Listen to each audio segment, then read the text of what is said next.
supported us in every way. He motivated us. He was very clear with the objective of how to crack GATE and what are the things you will face hurdles, what kind of hurdles you will face in life regarding the examination and after examination, going to interview, going for MTech or whatever you think. He was very helpful in every way. He is a very good person, a great mentor, a great teacher.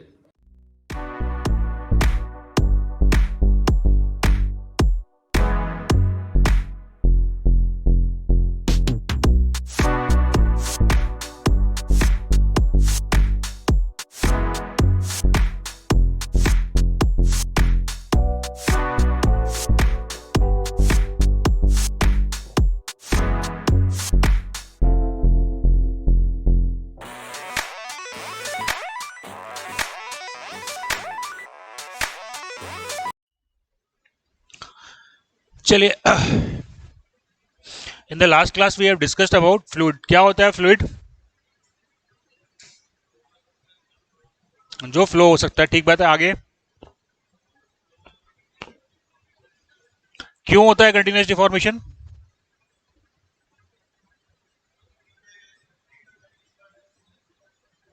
किसके against? Shear force के against जो है वो resistance offer नहीं करता है, इसलिए वो कंटिन्यूसली डिफॉर्म होता है. चलिए, अब जब हम फ्लूइड मैकेनिक्स की बात करते हैं तो एक इंपॉर्टेंट प्रॉपर्टी है जिसको हमको समझ लेना चाहिए पहले, दैट इज प्रेशर. प्रेशर को हम डिफाइन कैसे करते हैं? Force per unit area. Force per unit area.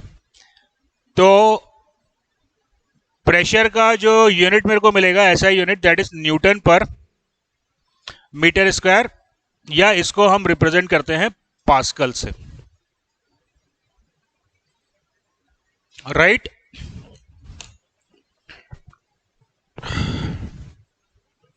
Pressure को हम दो तरीके से एक्सप्रेस कर सकते हैं. एक होता है absolute pressure,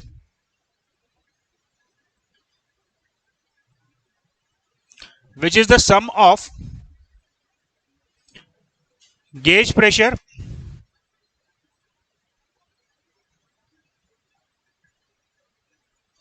plus atmospheric pressure.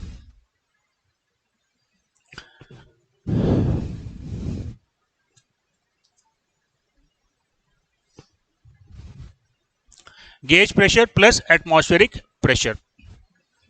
इसको अपन एक एग्जांपल से समझते हैं.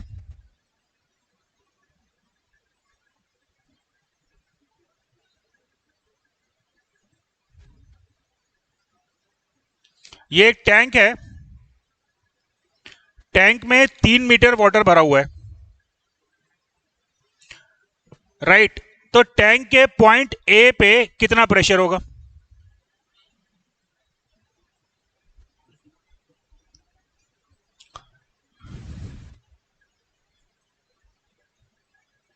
हाँ, रो जी एच. अब यहां पे अपन पॉइंट ए के प्रेशर को बोल सकते हैं कि that is equals to rho of water into ji into H. Correct है? लेकिन ये प्रेशर नहीं है यहां पे, क्योंकि इसके ऊपर एटमॉस्फेरिक प्रेशर भी एक्ट कर रहा है. तो अगर मैं इसको लिख रहा हूं rho of water G into H, तो ये भी एक तरीका है प्रेशर को इंडिकेट करने का. इस प्रेशर को हम कहते हैं गेज प्रेशर, यानी कि absolute pressure minus atmospheric pressure. Correct है? लेकिन एक्चुअल प्रेशर यहां पे कितना है ए पे? That is rho of water into ji into h plus atmospheric pressure. Correct है? तो फ्लूइड मैकेनिक्स में मैं प्रेशर को either as a gauge pressure represent कर रहा हूं. गेज प्रेशर रिप्रेजेंट कर रहा हूं तो मैं क्या कर रहा हूं? एब्सोल्यूट प्रेशर में से एटमॉस्फेरिक प्रेशर को माइनस कर दे रहा हूं. और जब हम बात करते हैं फ्लूइड मैकेनिक्स की, तो थियोरेटिकली हम एब्सोल्यूट प्रेशर और गेज प्रेशर दोनों का इस्तेमाल कर सकते हैं.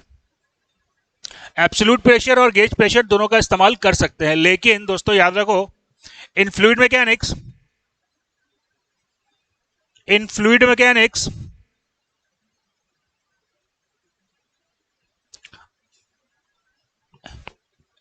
absolute and gauge pressure can be used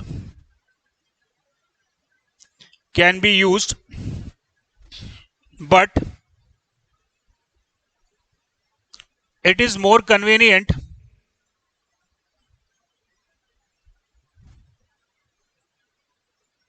to use gauge pressure.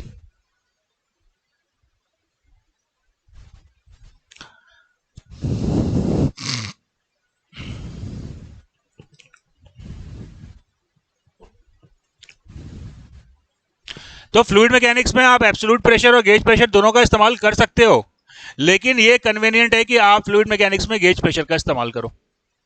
अब आप देखो ज्यादा कन्वीनियंट क्या रहेगा, प्रेशर मेरे को रोजीएच बोलना ज्यादा कन्वीनियंट है या रोजीएच प्लस एटमॉस्फेरिक प्रेशर।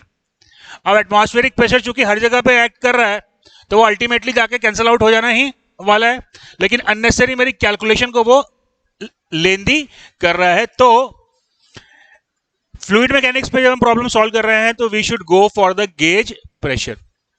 यद्यपि अगर आप एब्सोल्यूट प्रेशर का भी इस्तेमाल कर रहे हो तब भी आप क्वेश्चन को सॉल्व कर सकते हो, लेकिन प्रेशर का इस्तेमाल और दूसरी जगह हम और कौन से सब्जेक्ट में करते हैं ज्यादा, thermodynamics. In thermodynamic relations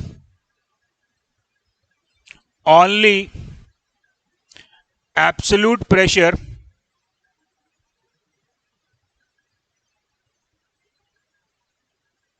is used।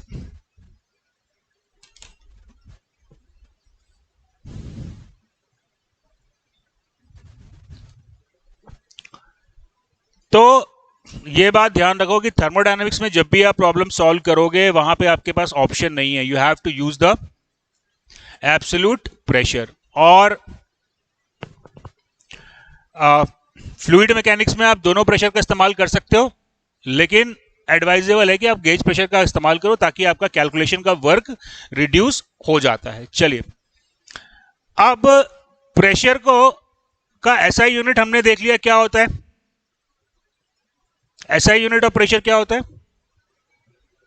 Newton per metre square, जिसको हम कहते हैं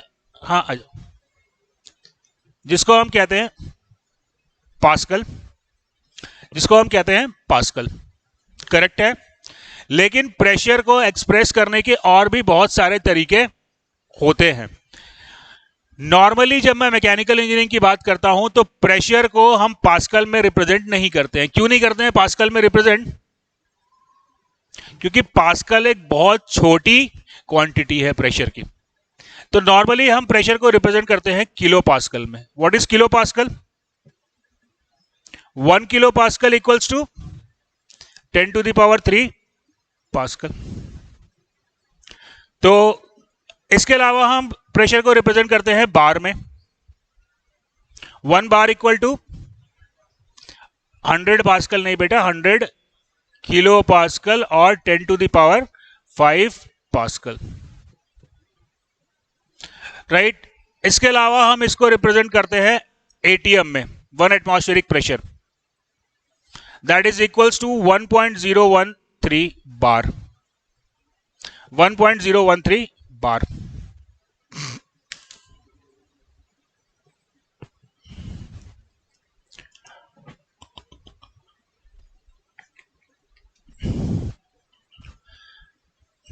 इसके अलावा हम प्रेशर को रिप्रेजेंट करते हैं head of fluid column. Head of fluid column. अब हेड ऑफ फ्लूइड कॉलम का मतलब क्या हुआ? Pressure equal to 1 metre head of water. 1 metre head of water, ऐसा मेरे को लिखा हुआ मिल सकता है। तो 1 मीटर हेड ऑफ वाटर मतलब इसको मैं किलो पास्कल में कन्वर्ट कर सकता हूं। 1 metre head of water, can I convert it in the kilo pascal? कर सकते हैं उसके लिए रो ऑफ वाटर से मल्टीप्लाई करोगे, जी से मल्टीप्लाई करोगे और 1 से मल्टीप्लाई करोगे. So 1 metre head of water becomes, rho of water कितना हो गया 1000 into 9.81 into 1. So 1 meter head of water will become 9.81 kilo Pascal.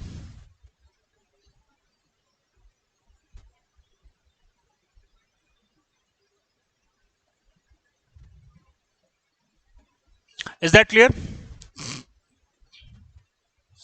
या मैं इसको लिख सकता हूं pressure equal to 1 metre head of oil या 1 metre head of H G. 1 metre head of H G लिख दिया तो कितना हो जाएगा pressure? What is the density of H G? 13,600 into 9.81 into 1. So that will become 13.6 into 9.81 kilo Pascal. Kilo Pascal. So these are the units in which we can express the pressure.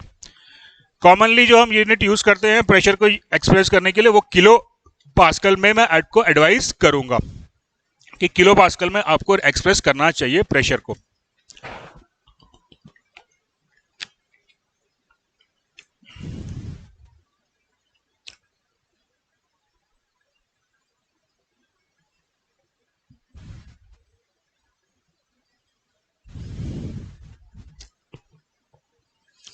चलिए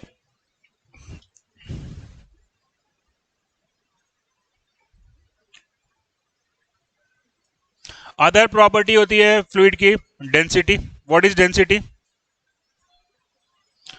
density is defined as mass per unit volume. तो क्या ऐसा ही unit बन जाएगा इसका? मास बोले तो KG और वॉल्यूम बोले तो metre cube. Right. The other property is specific volume. क्या होता है specific volume? Specific volume is the volume per unit mass. तो क्या हो जाएगा? Metre cube per KG. Metre cube per KG. That is equals to 1 of density. Reciprocal of density is specific volume.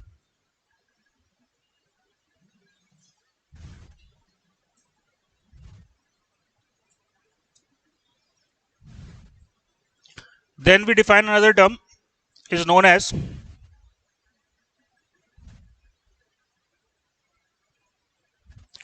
specific weight.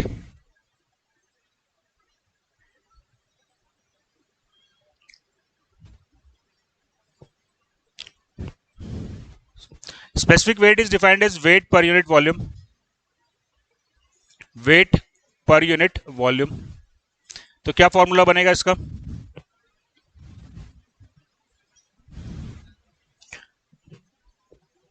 Newton. ठीक बात है. Wait को मैं क्या लिख सकता हूं? रो. मास रो इंटू जी हो गया mass multiplied, sorry rho into V हो गया mass multiplied by g divided by V. Rho GV is the weight divided by the volume. So specific weight is nothing but rho into G. Specific weight is nothing but the rho into G. Is that clear? चलिए इसके बाद एक और term हम use करते हैं, relative density.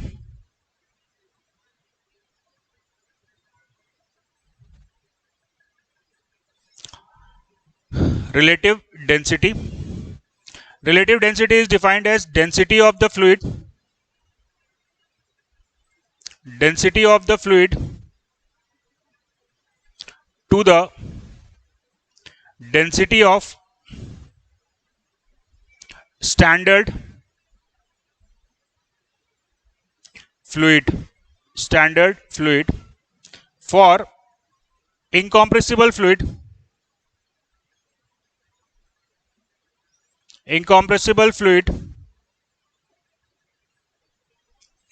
standard fluid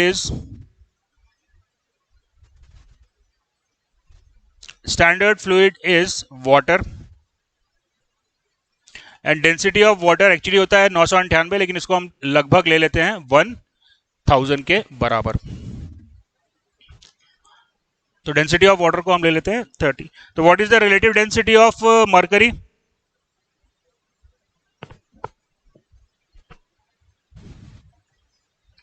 mercury का relative density क्या होगा?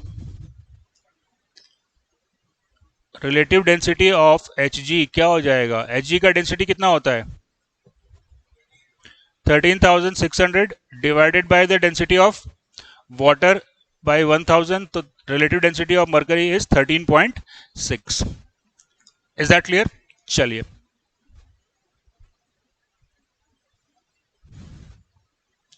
Other properties of fluid, 1 viscosity, second surface tension,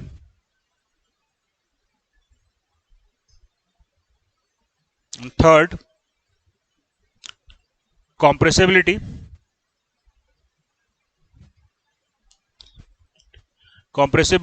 or bulk modulus। compressibility और bulk modulus।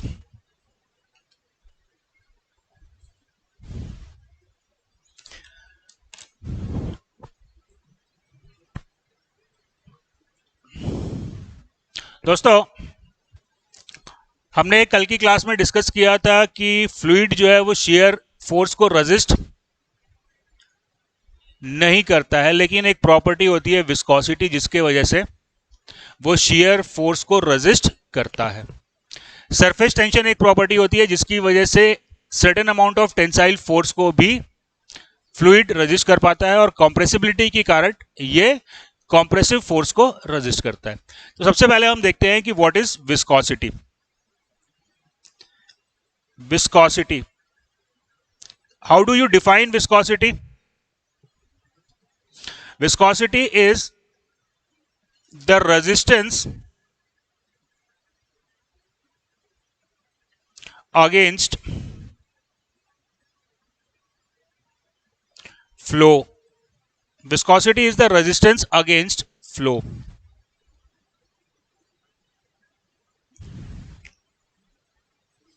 अब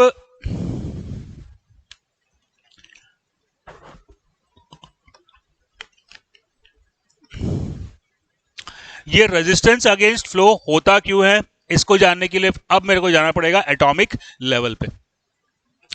कुछ पैरामीटर्स को समझने के लिए ही मेरे को एटॉमिक लेवल पे जाना पड़ेगा। अभी देखो, विस्कोसिटी का अगर मैं ये समझता हूं कि it is the resistance against the flow, तो एज अ मैकेनिकल इंजीनियर मेरे लिए इतना जानना सफिशिएंट है। लेकिन ये रेजिस्टेंस आता कैसे है फ्लो के लिए, इसको समझने के लिए हमको जाना पड़ेगा एटॉमिक लेवल पे। अब विस्कोसिटी जो होता है वो रेजिस्टेंस अगेंस्ट द फ्लो होता है, और इसका कॉज इनकॉम्प्रेसिबल फ्लूइड में अलग होता है। इनकॉम्प्रेसिबल फ्लूइड में इसका प्रिंसिपल अलग होता है और कॉम्प्रेसिव फ्लूइड में अलग होता है। इनकॉम्प्रेसिव फ्लूइड में क्या होता है, देखो,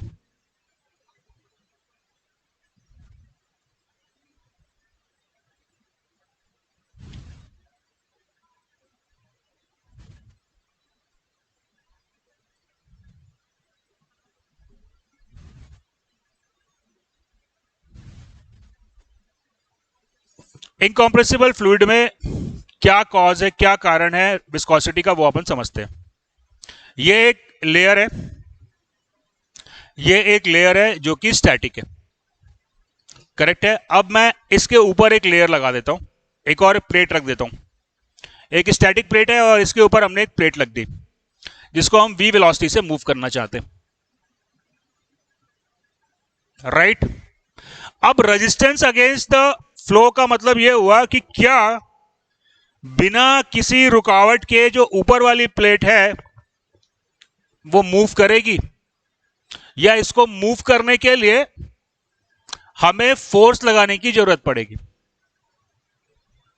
अगर हमको इसको एक कांस्टेंट स्पीड से मूव करने के लिए फोर्स लगाना पड़ रहा है तो इसका मतलब कि रेजिस्टेंस, फ्लो के अगेंस्ट कोई ना कोई रेजिस्टेंस है।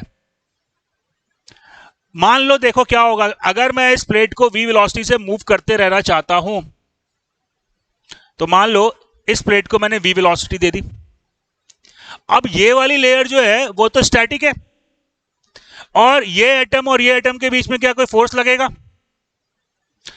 इन दोनों एटम के बीच में फोर्स लगेगा। तो जब आप इस लेयर को मूव कर रहे हो तो ये बॉटम लेयर जो है इस लेयर के मोशन को रेजिस्ट कर रही है। क्यों कर रही है? Because of inter atomic forces. Are you getting the point? अगर आप मान लो इसको एक v वेलोसिटी पे लाके छोड़ दोगे तो क्या होगा, ये जो लेयर स्टैटिक है वो इस प्लेट के मोशन को अपोज करेगी, और धीरे धीरे ये वेलोसिटी v जो है वो क्या होगी, कम होती जाएगी। This point is clear everybody? तो बात समझ में आई कि ये रेजिस्टेंस कैसे आया? ये रेजिस्टेंस आया because of inter atomic forces. Inter atomic forces.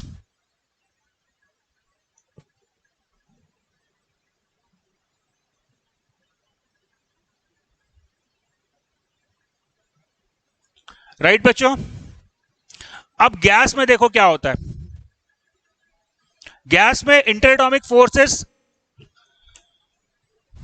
Liquid की तुलना में निग्लिजिबल होता है। इंटर एटॉमिक फोर्सेस तो वहां पे होती नहीं है। इंटर एटॉमिक फोर्सेस तो वहां पे होती नहीं है। तो फिर गैसेस में विस्कोसिटी का क्या कारण होगा? क्या गैस में भी विस्कोसिटी होगी? देखो, गैस के एटम जो है वो रैंडम मोशन करते रहते हैं।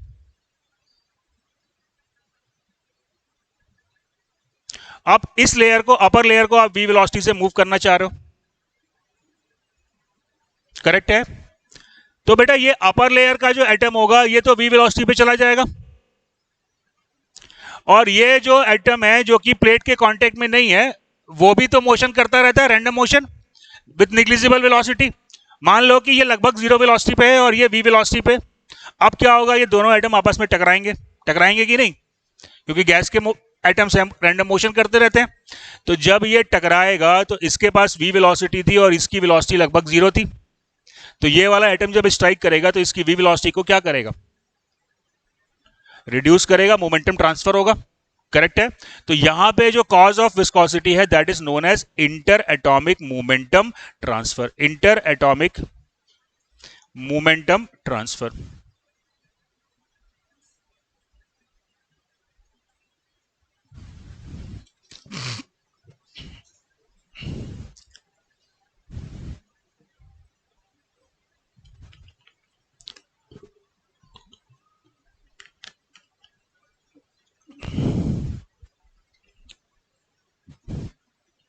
चलिए,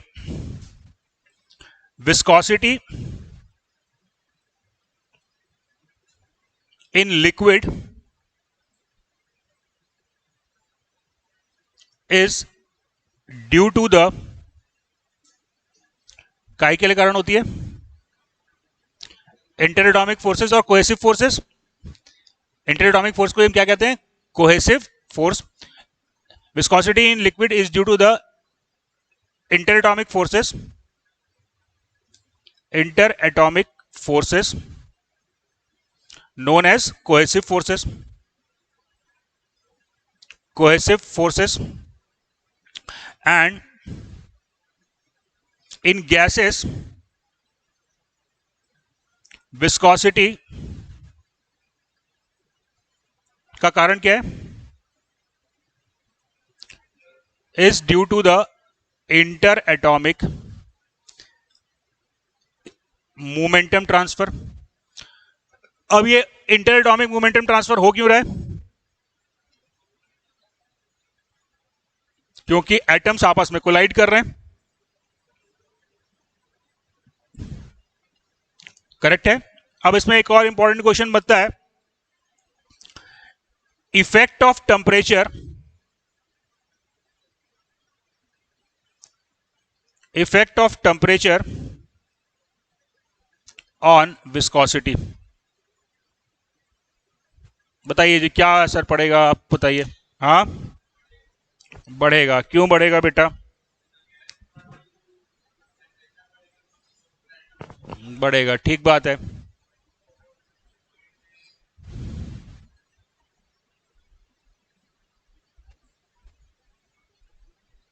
देखो, आधा तुमने जवाब सही दिया। Effect of temperature on viscosity of fluid, increasing the temperature, increasing the temperature,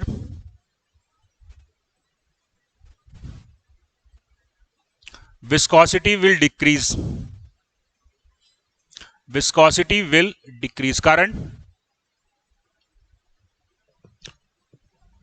कारण, हाँ, जैसे जैसे आप टेम्परेचर बढ़ाते जाते हो मॉलिक्यूलर फोर्सेस कम होते जाते हैं, इंटरमॉलिक्यूलर फोर्सेस कम होते जाते हैं, और फ्लूइड में विस्कोसिटी का कारण क्या था? Atomic forces.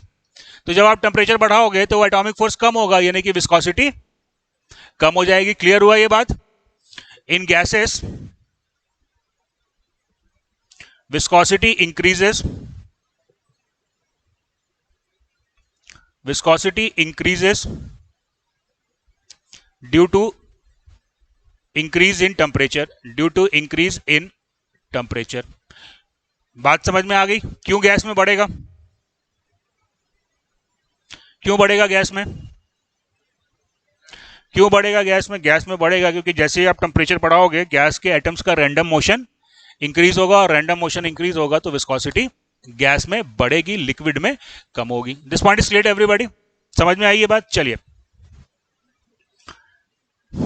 चलिए, यहां पे विस्कोसिटी के टर्म में एक शब्द हमको और सीखना है, दैट इज कॉल्ड, ये इंपॉर्टेंट टर्म है, no slip condition. No slip condition, ये मेरे को पहले डिस्कस कर लेना चाहिए था। चलिए, नो स्लिप कंडीशन क्या होता है? Velocity of fluid atom, velocity of fluid atom is equal to the adjacent solid surface, adjacent to the solid surface।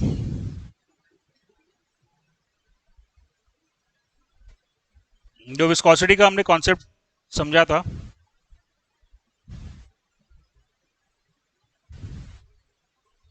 No slip condition का मतलब हुआ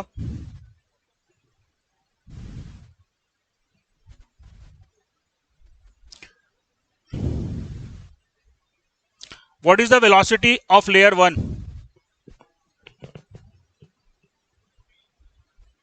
v के बराबर होगा 1 पे वेलोसिटी, ये 1 वाला, हाँ देखो यहाँ पे वेलोसिटी जो है वो 0 है, यानी कि इस लेयर की वेलोसिटी मेरे को 0 लेके चलनी है, और इस लेयर की अपर जो लेयर है उसकी वेलोसिटी मैं v के बराबर लूंगा।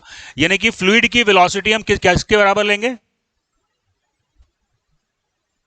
फ्लूइड की वेलोसिटी हम उसके एडजेसेंट सॉलिड सरफेस की जो वेलोसिटी है उसके बराबर रखेंगे। तो यहां पे बॉटम लेयर की वेलोसिटी 0 होगी और अपर लेयर की वेलोसिटी जो है वो v होगी। तो यदि मैं इसका वेलोसिटी प्रोफाइल ड्रॉ करूं तो वो लगभग कुछ इस प्रकार से बनेगा। यहां पे मेरे को 0 वेलोसिटी मिलेगी और यहां पे v वेलोसिटी मिलेगी,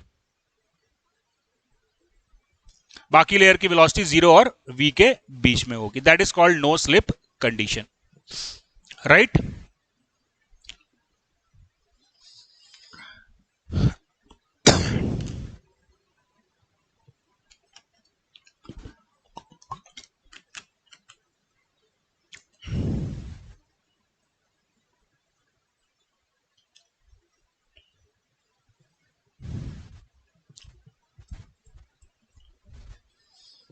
Newton's law of viscosity,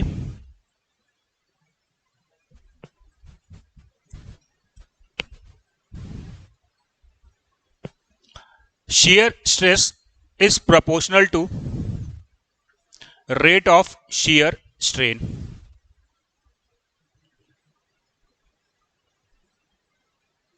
what is shear stress? What is stress? Stress जो है वो बॉडी का रेजिस्टेंस है अगेंस्ट द अप्लाइड फोर्स। तो हम क्या कहते हैं कि भैया जो फ्लूइड है वो तो शियर फोर्स को रजिस्ट करता ही नहीं है, तो फ्लूइड के लिए शियर स्ट्रेस क्या होना चाहिए? What is stress? Stress is nothing but the resistance against the force. और हमने क्या बोला था कि फ्लूइड जो है वो शियर फोर्स को रेजिस्ट नहीं करता है, तो शियर स्ट्रेस फ्लूइड के लिए क्या होना चाहिए? 0 होना चाहिए। लेकिन हमने एक टर्म पढ़ा था अभी, क्या पढ़ा था? विस्कोसिटी। तो जब मैं इस एक्सप्रेशन को एक्सपांड करता हूं तो मेरे को मिलता है tau is equals to mu into d u by d Y.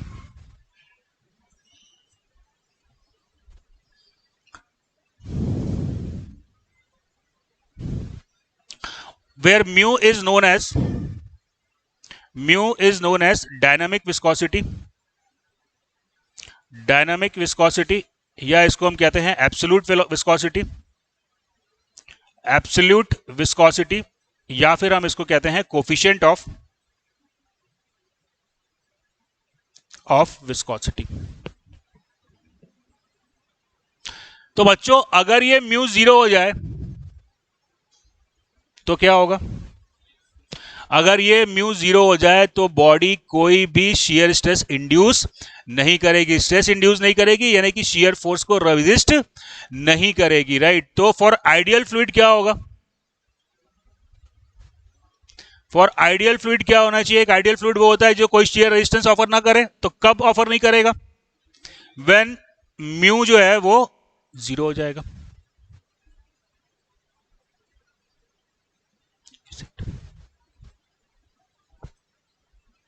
जब म्यू 0 होगा तो that will behave like a ideal fluid.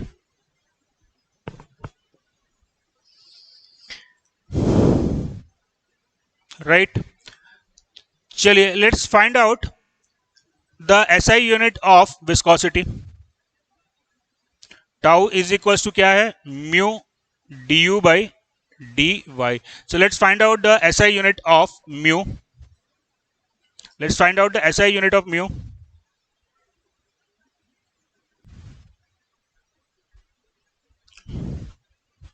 क्या करना था मेरे को? म्यू का यूनिट फाइंड आउट करना था।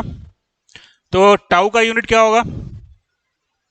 Newton per metre square into mu, u यानी कि वेलोसिटी, तो मीटर पर सेकेंड, और डीवाई यानी कि मीटर, तो मीटर से मीटर कैंसिल आउट हो गया, राइट? क्या बच गया मेरा? Newton metre square into second, that is mu.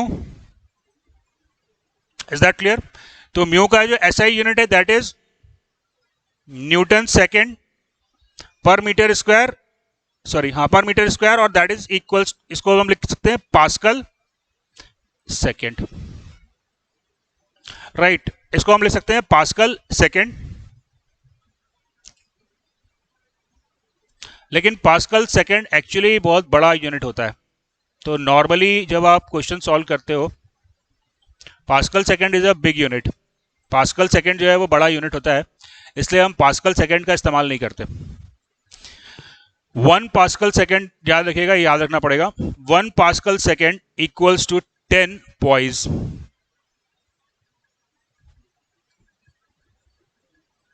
1 pascal second equal to 10 poise.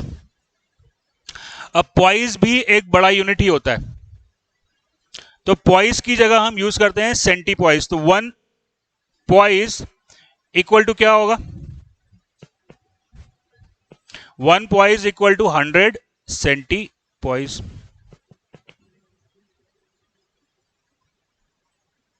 Right? So 1 pascal second will become 10 to the power 3 centipoise.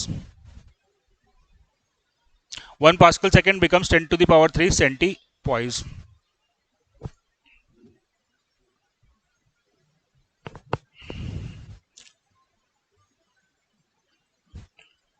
Then we define another term which is known as kinematic viscosity.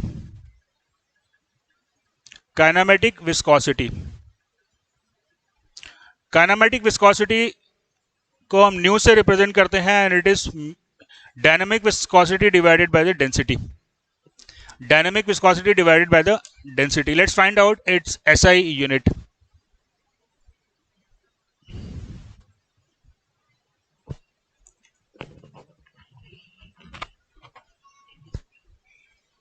और इसकी SI unit जो आप निकालोगे वो मैं आपको बता दूं, वो मीटर लेंथ और टाइम की यूनिट में ही आना चाहिए, न्यूटन का टर्म नहीं रहना चाहिए.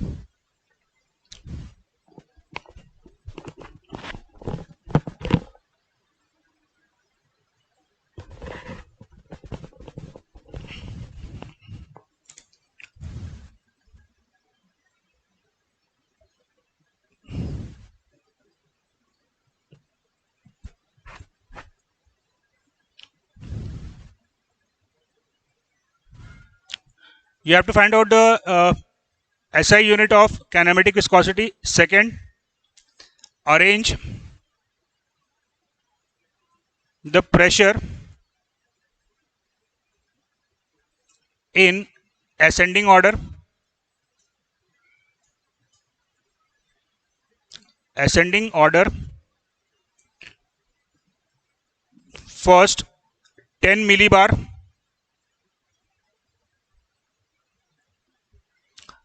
Second, 1 centimeter head of Hg. Third,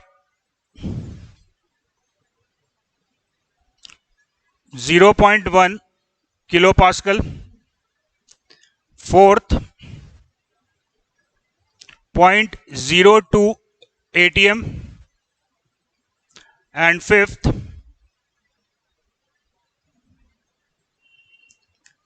5 बार. ये सारे प्रेशर को आपको अरेंज करना है असेंडिंग ऑर्डर में. नोट कर लिया? नोट कर लिया? पहला है 10 मिली बार, उसके बाद 1 centimetre head of H G, 1 centimetre head of H ji, 0.1 kilo pascal, 0.02 ATM, 0.02 ATM and 5 bar.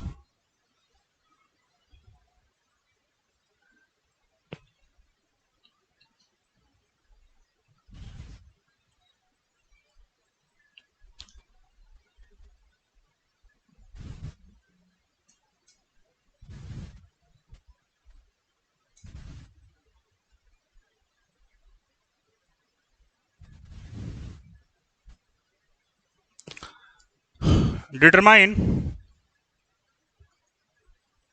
force and power required to move the upper plate with velocity v, and state the assumptions. And state the assumptions.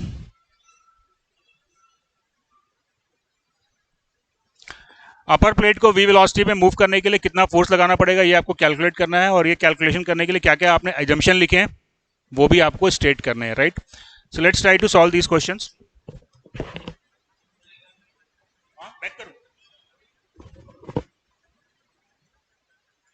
10 millibar, 1 centimeter head of Hg, 0.1 kilopascal, 0.02 atm, 5 bar.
क्या हुआ? Last वाला नहीं बना? ठीक है।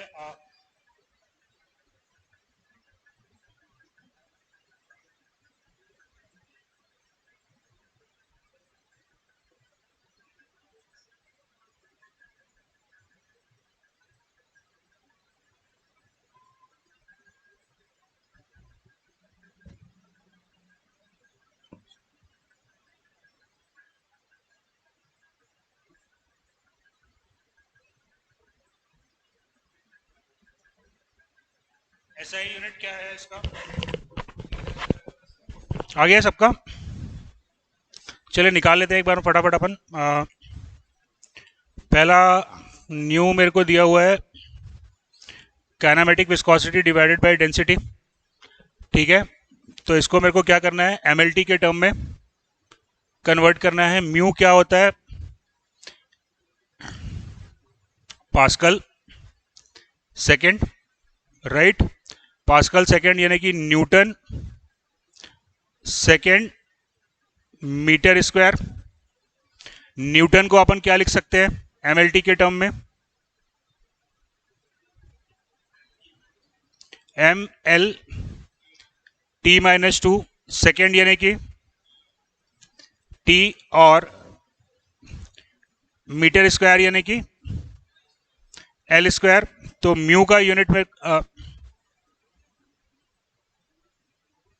Mu का unit मेरे को मिला क्या? M L minus one T minus one, correct है। अब मेरे को न्यू चाहिए, तो न्यू क्या हो गया? M L minus one T minus one divided by के। रो का यूनिट क्या होता है? केजी, यानी कि एम एल माइनस थ्री, तो that is L square by T, so that is metre square per second. Metre square per second.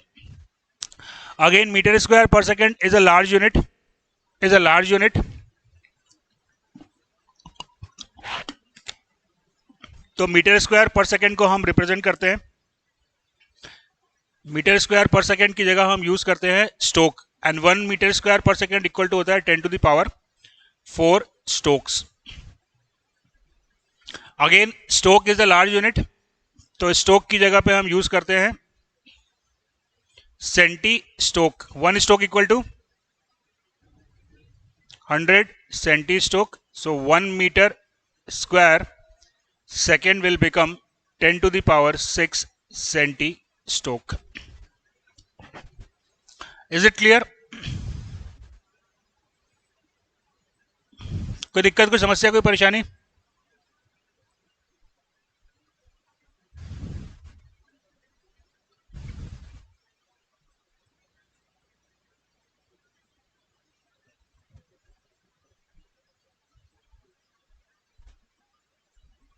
देखो 10 मिली बार,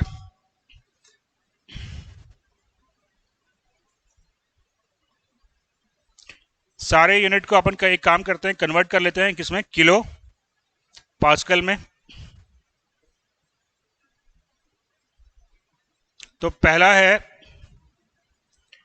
10 मिली बार,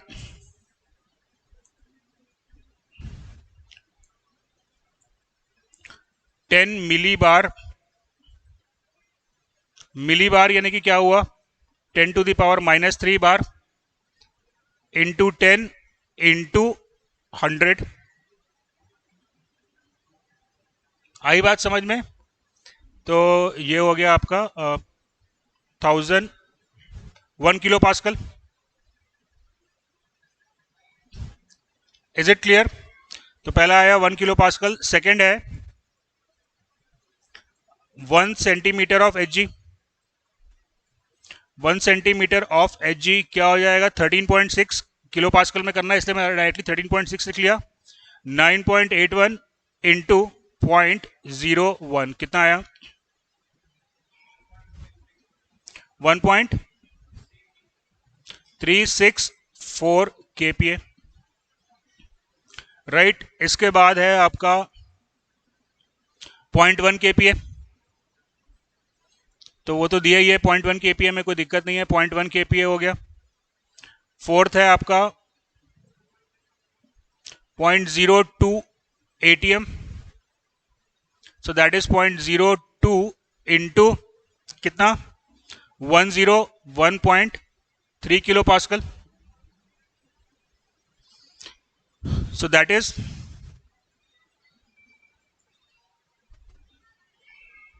हाँ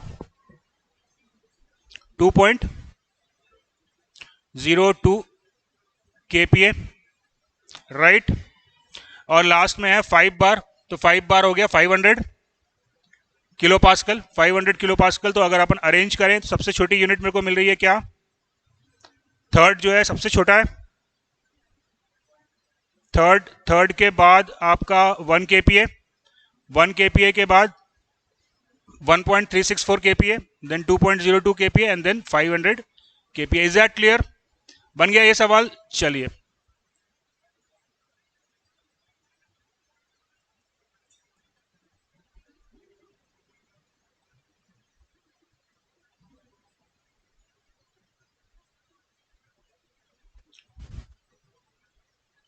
चलिए पहले मैं इस क्वेश्चन को सॉल्व कर लेता हूं, बाद में मैं अपन डिस्कस करेंगे कि इसमें अजम्पशंस हमने क्या लिए।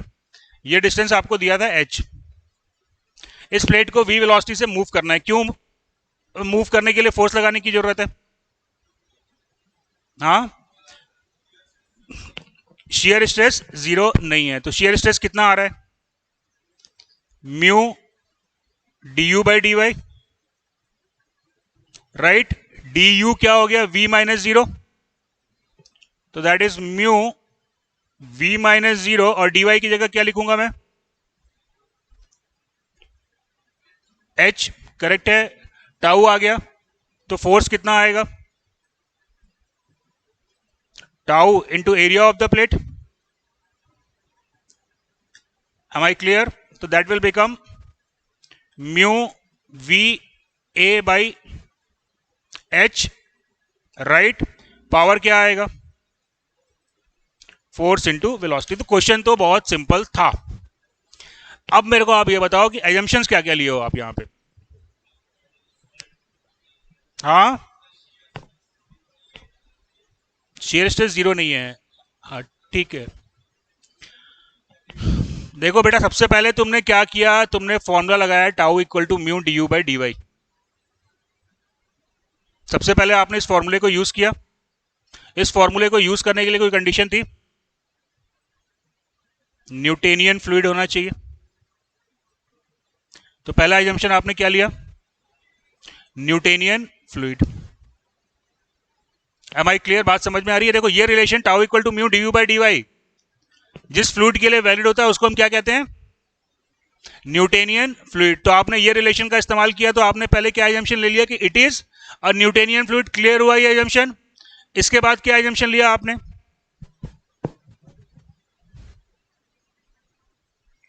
नो स्लिप का एजम्पशन लिया।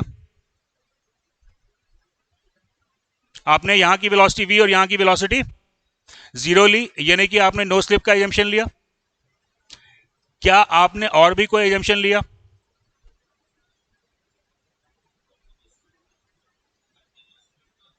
कंटिन्यूस फ्लूइड मानेंगे मतलब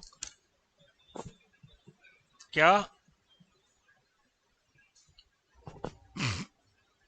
तीसरा आपने क्या किया है, देखो आपने लिखा है d u by d y, d u by, ध्यान देना यहां पे आपने क्या किया है, d u by d y की जगह आपने क्या लिखा है, v minus u by h, correct है। D u by d y की जगह आपने लिखा है v minus u by h. इसका मतलब आपने जो रिलेशन माना है u और y के बीच में, दैट इज लीनियर। आपका जो स्लोप आ रहा है वो क्या आ रहा है, v by H, that is a constant. तो इसका मतलब आपने u और y के बीच में जो रिलेशन लिया है, that relation is linear. Actual में ऐसा होता नहीं है। तो थर्ड एजम्पशन हो गया हमारा लीनियर रिलेशन। ये कब ट्रू होगा linear relation, when plates are very close to each other, very close to each other।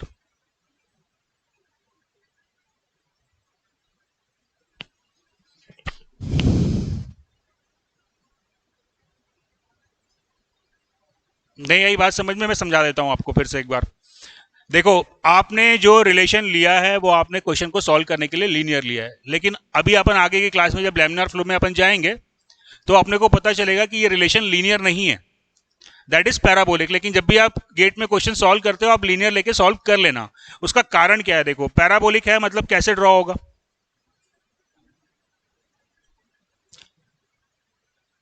इस प्रकार से कर्व ड्रॉ होगा।